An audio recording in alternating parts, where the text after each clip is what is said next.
श्री कृष्ण गोविंद हरि मुरारी, हे नाथ नारायण वासुदेव। जय श्री राधे कृष्णा। दोस्तों, हर हर महादेव। आप सभी को मार्गशीर्ष मास के कृष्ण पक्ष की एकादशी की बहुत बहुत शुभकामनाएं। भगवान श्री हरि विष्णु और माता लक्ष्मी की कृपा आपके जीवन में हमेशा बनी रहे। दोस्तों, इस वीडियो में आज मैं आपको मार्गशीर्ष मास के कृष्ण पक्ष की एकादशी की व्रत कथा, साथ ही तुलसी माता की कथा का भी श्रवण कराने जा रही हूँ। ऐसा कहा जाता है कि अगर किसी वजह से आप एकादशी का व्रत ना भी रख पाएं, तो भी आपको एकादशी के दिन एकादशी के नियमों का पालन जरूर करना चाहिए और व्रत कथा का श्रवण जरूर करना चाहिए। इससे भी आपको व्रत के समान पुण्य फल की ही प्राप्ति होती है। दोस्तों, मार्गशीर्ष मास के कृष्ण पक्ष की एकादशी को उत्पन्ना एकादशी का नाम दिया गया है। इस एकादशी का संबंध भगवान विष्णु की महाशक्ति माँ एकादशी के जन्म से है। विष्णु पुराण और पद्म पुराण के अनुसार इस दिन व्रत रखने से 1000 अश्वमेध यज्ञ और 100 राजसूय यज्ञ के समान पुण्य की प्राप्ति होती है। इस व्रत को सभी प्रकार के पापों और दोषों का नाश करने वाला माना गया है। उत्पन्ना एकादशी के व्रत के प्रभाव से जातक को मोक्ष की प्राप्ति होती है और जीवन में यह सुख, शांति और समृद्धि लाता है। दोस्तों, आइए भगवान श्री हरि विष्णु और एकादशी माता के चरण कमलों का ध्यान करते हुए उत्पन्ना एकादशी व्रत कथा प्रारंभ करते हैं। प्रेम से बोलिए गौरी पुत्र गणेश की जय। एक बार धर्मराज युधिष्ठिर भगवान श्री कृष्ण से कहने लगे कि हे भगवान, मैंने कार्तिक शुक्ल एकादशी अर्थात प्रबोधिनी एकादशी का सविस्तार वर्णन सुना। अब आप कृपा करके मुझे मार्गशीर्ष माह के कृष्ण पक्ष की एकादशी के विषय में भी बतलाइए। इस एकादशी का क्या नाम है तथा इसके व्रत का क्या विधान है? इसकी विधि क्या है? इसका व्रत करने से किस फल की प्राप्ति होती है? कृपया यह सब विधान पूर्वक मुझसे कहिए। भगवान श्री कृष्ण बोले, मार्गशीर्ष मास के कृष्ण पक्ष में आने वाली इस एकादशी को उत्पन्ना एकादशी कहा जाता है। यह व्रत शंखोद्वार तीर्थ में स्नान करके भगवान के दर्शन करने से जो फल प्राप्त होता है, उसके बराबर पुण्य देता है। व्रत करने वाले भक्त को चोर, पाखंडी, परस्त्रीगामी, निंदक, मिथ्याभाषी तथा किसी भी प्रकार के पापी से बात नहीं करनी चाहिए। इसका महात्म्य मैं तुमसे कहता हूँ, ध्यान पूर्वक सुनो। युधिष्ठिर कहने लगे कि हे भगवान, आपने हजारों यज्ञ और लाख गौदान को भी एकादशी व्रत के बराबर नहीं बताया, सो यह तिथि सब तिथियों से उत्तम कैसे हुई, बताइए। भगवान कहने लगे, हे युधिष्ठिर, सतयुग में मूर नाम का दैत्य उत्पन्न हुआ। वह बड़ा बलवान और भयानक था। उस प्रचंड दैत्य ने इंद्र, आदित्य, वसु, वायु, अग्नि आदि सभी देवताओं को पराजित करके भगा दिया। तब इंद्र सहित सभी देवताओं ने भयभीत होकर भगवान शिव से सारा वृतांत कहा और बोले, हे कैलाशपति, मूर दैत्य से भयभीत होकर सब देवता मृत्यु लोक में फिर रहे हैं। तब भगवान शिव ने कहा, हे देवताओं, तीनों लोकों के स्वामी, भक्तों के दुखों का नाश करने वाले भगवान विष्णु की शरण में आप सभी लोग जाओ। वे ही तुम्हारे दुखों को दूर कर सकते हैं। शिव जी के ऐसे वचन सुनकर सभी देवता क्षीर सागर में जा पहुँचे। वहाँ भगवान को शयन करते देख हाथ जोड़कर उनकी स्तुति करने लगे। हे देवताओं द्वारा स्तुति करने योग्य प्रभु, आपको बारंबार नमस्कार है। देवताओं की रक्षा करने वाले मधुसूदन, आपको नमस्कार है। आप हमारी रक्षा करें। दैत्यों से भयभीत होकर हम सब आपकी ही शरण में आए हैं। आप इस संसार के कर्ता, माता पिता, उत्पत्ति और पालन करता और संहार करने वाले हैं। आकाश और पाताल भी आप ही हैं। सबके पितामह ब्रह्मा, सूर्य, चंद्र, अग्नि, सामग्री, होम, आहुति, मंत्र, तंत्र, जप, यजमान, यज्ञ, कर्म, कर्ता, भोक्ता भी आप ही हैं। आप सर्वव्यापक हैं। आपके सिवा तीनों लोकों में चर तथा अचर कुछ भी नहीं है। हे भगवान, दैत्यों ने हमको जीतकर स्वर्ग से भ्रष्ट कर दिया है और हम सब देवता इधर उधर भागे भागे फिर रहे हैं। आप उन दैत्यों से हम सबकी रक्षा करें।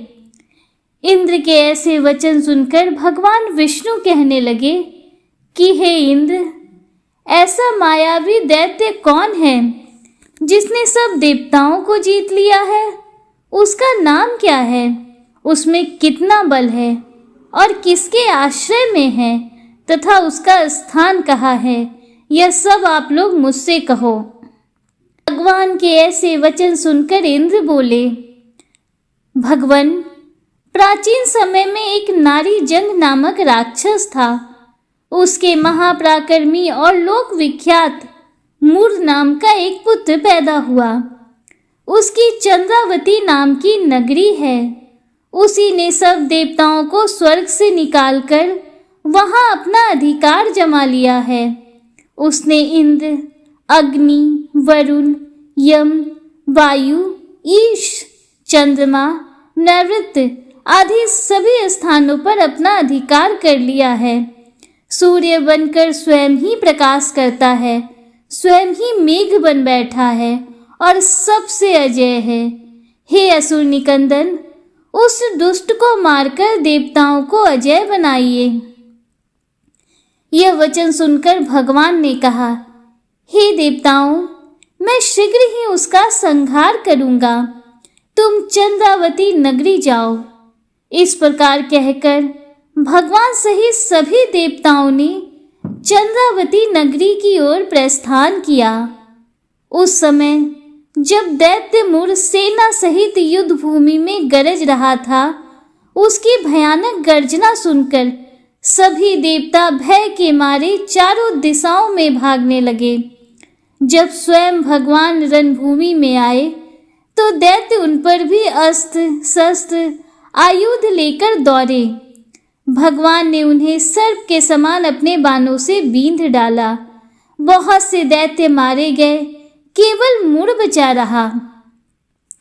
वह अविचल भाव से भगवान के साथ युद्ध करता रहा।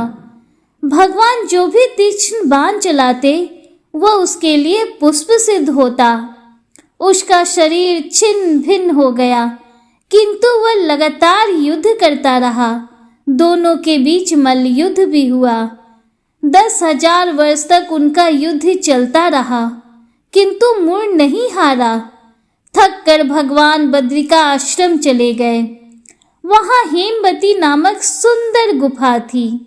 उसमें विश्राम करने के लिए भगवान उसके अंदर प्रवेश कर गए। यह गुफा 12 योजन लंबी थी और उसका एक ही द्वार था। विष्णु भगवान वहां योग निद्रा की गोद में सो गए। मूर भी पीछे पीछे आ गया और भगवान को सोया देखकर मारने को उद्धत हुआ। तभी भगवान के शरीर से उज्जवल कांतिमय रूप वाली देवी प्रकट हुई। देवी ने राक्षस मूर को ललकारा, युद्ध किया और उसे तत्काल मौत के घाट उतार दिया। श्री हरि जब योग निद्रा की गोद से उठे तो सारी बातों को जानकर उस देवी से कहा कि आपका जन्म एकादशी के दिन हुआ है, अतः आप उत्पन्ना एकादशी के नाम से पूजित होंगी। आपके भक्त वही होंगे जो मेरे भक्त हैं। प्रेम से बोलिए एकादशी माता की जय। भगवान श्री हरि विष्णु की जय। हे प्रिय भक्तों, भगवान विष्णु को तुलसी अति प्रिय है, इसलिए ऐसा कहा जाता है कि एकादशी के दिन भगवान विष्णु की कथा के श्रवण के साथ साथ तुलसी माता की कथा का श्रवण भी जरूर करना चाहिए। इसलिए आइए आज के इस पावन दिन पर तुलसी माता की कथा का रसपान करते हैं। प्रेम से बोलिए तुलसी माता की जय। एक समय एक गांव में सभी महिलाएं तुलसी माँ को सींचा करती थीं। उस गांव में एक बुढ़िया भी थी, वह भी प्रतिदिन तुलसी माता को सींचा करती थी। गांव की सब औरतें तो तुलसी माता को सींचकर चली आती, पर एक बुढ़िया माई हमेशा ही तुलसी माता से कहा करती थी, तुलसी माता सबकी दाता, मैं तेरा बिरला सींचूं, तू मेरा निस्तारा कर। तुलसा माता अरुआ दे, लरुआ दे, पीतांबर की धोती दे, मीठा मीठा ग्रास दे, बैकुंठ का बास दे, चटक की चाल दे, पटक की मौत दे, चंदन का काठ दे, झालर की झनकार दे, साई का राज दे, दाल भात का जीवन दे, एकादशी का दिन दे और भगवान श्री कृष्ण का कांधा दे। उसकी इन सारी बातों को सुनकर तुलसी माता सोच में पड़ जाती। धीरे धीरे तुलसी माता सूखने लगी। एक बार भगवान श्री कृष्ण ने तुलसी माता से कहा, हे तुलसी, तुम प्रतिदिन सूखती क्यों जा रही हो? तुलसी माता ने कहा, प्रभु मैं आपको क्या बताऊं? इस पर भगवान श्री कृष्ण ने कहा, तुलसी मुझे नहीं बताओगी तो फिर किसे बताओगी? बताओ क्या बात है?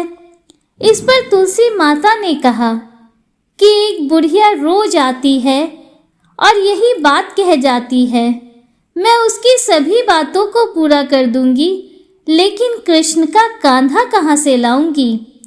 तो भगवान बोले, जब वो मरेगी तो मैं अपने आप कंधा दे आऊंगा, तू बुढ़िया माई से कह देना। जब बुढ़िया माई मर गई तो सब लोग आए, सारा गांव इकट्ठा हो गया और उसका अंतिम संस्कार करने के लिए उसे उठाने लगे, लेकिन वह बहुत भारी हो गई, जिससे उसकी अर्थी टस से मस नहीं हुई। सभी बोले, यह तो बहुत संस्कारी थी, बहुत पूजा पाठ करती थी, कोई पाप नहीं किया, फिर यह इतनी भारी कैसे हो गई? उसी समय बूढ़े ब्राह्मण के वेश में भगवान श्री कृष्ण वहां आए और कहने लगे कि यह भीड़ कैसी है? तब गांव वाले बोले कि एक बुढ़िया मर गई है और वह इतनी पापिन थी कि उसकी अर्थी नहीं उठ रही है, बहुत भारी हो गई है। भगवान बोले कि मुझे उसके कान में कुछ कहने दो, फिर यह उठ जाएगी। तब गांव के सभी लोग कहने लगे, अच्छा चलो आप भी कोशिश कर लो। भगवान बुढ़िया के पास गए और उसके कान में कहा कि माई तू अपने मन की कर ले, पीतांबर की धोती ले, मीठा ग्रास ले, बैकुंठ का वास ले, चटक की चाल ले, चंदन का काठ ले, झालर की झनकार ले, दाल भात को जीम और कृष्ण का कांधा ले। भगवान की सभी बातें सुनकर बुढ़िया हल्की हो गई। भगवान उसे अपने कंधे पर ले गए। बुढ़िया को मुक्ति मिल गई और वह बैकुंठ धाम को चली गई। हे तुलसी माता, जैसे आपने उस बुढ़िया माई की मुक्ति की, वैसे सभी की करना। जैसे भगवान ने उसे कांधा दिया, हमें भी देना। इस कथा को कहने वाले, सुनने वाले और हुंकारा भरने वाले सभी भक्तों पर अपना आशीर्वाद बना कर रखना। प्रेम से बोलिए भगवान श्री हरि विष्णु की जय, तुलसी माता की जय। दोस्तों आइए एकादशी माता की आरती प्रारंभ करते हैं। प्रेम से बोलिए भगवान श्री हरि विष्णु की जय, माता लक्ष्मी की जय, एकादशी माता की जय। ओम जय एकादशी माता। विष्णु पूजा व्रत को धारण कर शक्ति मुक्ति पाता। ओम जय एकादशी माता। विष्णु पूजा व्रत को धारण कर शक्ति मुक्ति पाता। तेरे नाम गिनाऊं देवी भक्ति प्रदान करनी। गण गौरव की दीनी माता शास्त्रों में वरनी। ओम जय एकादशी माता। विष्णु पूजा व्रत को धारण कर शक्ति मुक्ति पाता। मार्गशीर्ष के कृष्ण पक्ष की उत्पन्ना विश्व तारिणी जननी। शुक्ल पक्ष में हुई मोक्षदा मुक्तिदाता बन आई। ओम जय एकादशी माता। विष्णु पूजा व्रत को धारण कर शक्ति मुक्ति पाता। पौष के कृष्ण पक्ष की सफला नामक है। शुक्ल पक्ष में हुई पुत्रदा आनंद अधिक रहे। ओम जय एकादशी माता। विष्णु पूजा व्रत को धारण कर शक्ति मुक्ति पाता। नाम सट तिला माघ मास में कृष्ण पक्ष आवे। शुक्ल पक्ष में जया कहावे विजय सदा पावे। ओम जय एकादशी माता। विष्णु पूजा व्रत को धारण कर शक्ति मुक्ति पाता।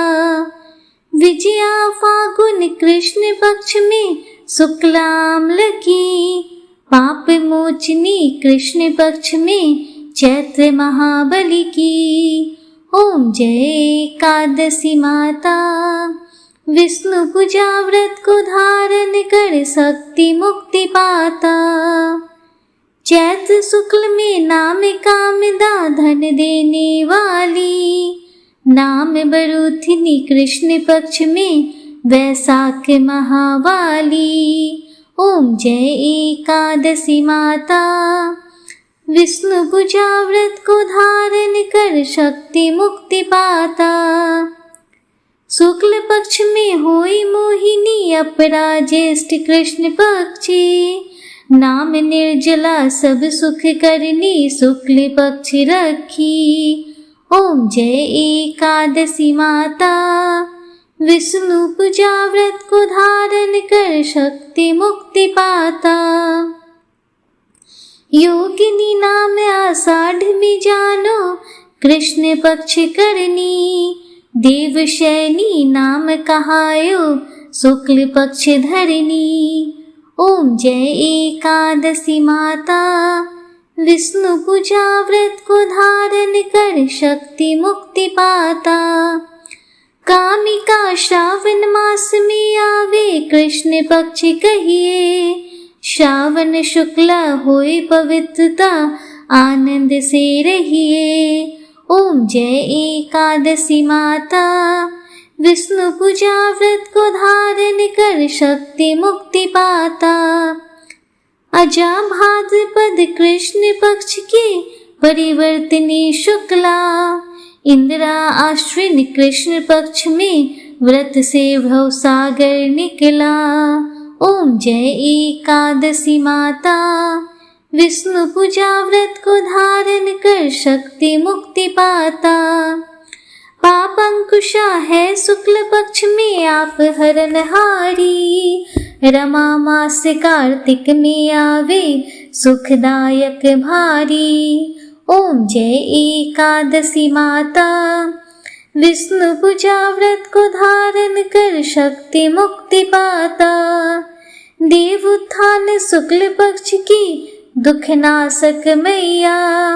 पावन मास में करूं विनती पार करो नैया।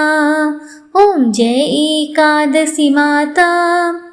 विष्णु पूजा व्रत को धारण कर शक्ति मुक्ति पाता। परमा कृष्ण पक्ष में होती जन मंगल करनी।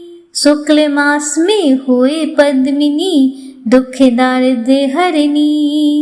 ओम जय एकादशी माता। विष्णु पूजा व्रत को धारण कर शक्ति मुक्ति पाता।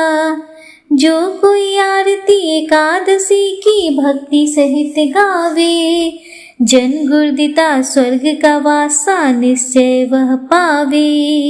ओम जय एकादशी माता। विष्णु पूजा व्रत को धारण कर शक्ति मुक्ति पाता। ओम जय एकादशी माता। विष्णु पूजा व्रत को धारण कर शक्ति मुक्ति पाता। प्रेम से बोलिए एकादशी माता की जय। दोस्तों, उम्मीद करती हूँ कि आपको एकादशी की व्रत कथा पसंद आई होगी और वीडियो आपको अच्छा लगा होगा। अगर वीडियो आपको अच्छा लगा हो तो वीडियो को लाइक कीजिए, दूसरों के साथ शेयर कीजिए, कमेंट में हर हर महादेव, जय श्री राधे कृष्णा जरूर लिखिए। अगर आप हमारे चैनल पर पहली बार आए हैं तो चैनल को सब्सक्राइब कीजिए, बेल आइकन जरूर प्रेस कीजिए, जिससे आगे भी आपको ऐसी ही रोचक जानकारियाँ मिलती रहें। मिलते हैं आपसे अगले वीडियो में, तब तक के लिए हर हर महादेव, जय श्री राधे कृष्णा, राधे राधे, जय माता दी।